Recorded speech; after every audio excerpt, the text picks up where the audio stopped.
મિત્રો, આમ આદમી પાર્ટીથી ભાજપ એટલું ડરી ગયું છે કે આમ આદમી પાર્ટીના નેતાઓની વારંવાર ધરપકડો કરી રહી છે.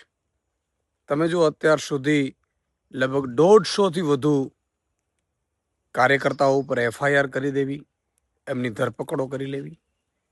હમણાં જ મને મેસેજ મળ્યા, અમારા સૌરાષ્ટ્ર ઝોનના પ્રમુખ પ્રકાશભાઈ દોંગાની પણ ધરપકડ કરી લીધી છે.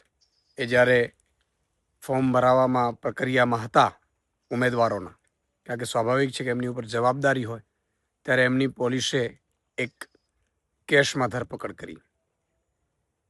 મને એ નથી સમજાતું કે ખરેખર આમ આદમી પાર્ટીનો શું ગુનો છે, અમારા સૌ લોકોનો ગુનો શું છે? શું ગુજરાતની જનતાનો અવાજ બનવું એ ગુનો છે?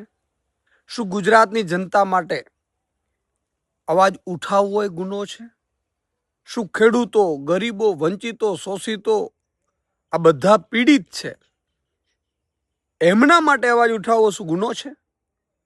અને ગુનો હોય તો અમે સજા ભોગવવા તૈયાર છીએ. પણ ગુજરાતની જનતાને હું કહેવા માંગુ છું કે આગામી સ્થાનિક સ્વરાજ્યની ચૂંટણીઓ આવી રહી છે. કેટલાય ઉમેદવારોને હજી ડરાવવા અને ધમકાવવાની કોશિશો થશે, પણ અમે મજબૂતાઈથી લડીશું. તો મહેરબાની કરીને જ્યારે તમે મતદાનના દિવસે બૂથમાં જાઓ ત્યારે ઝાડુનું બટન ભૂલતા નહીં, કારણ કે ઝાડુનું બટન જે તમારી પાસે પહોંચ્યું છે એ આપણા ગુજરાતની સમૃદ્ધિ, સુશાસન માટેની નિશાની છે. ક્રાંતિવીરો જે લડી રહ્યા છે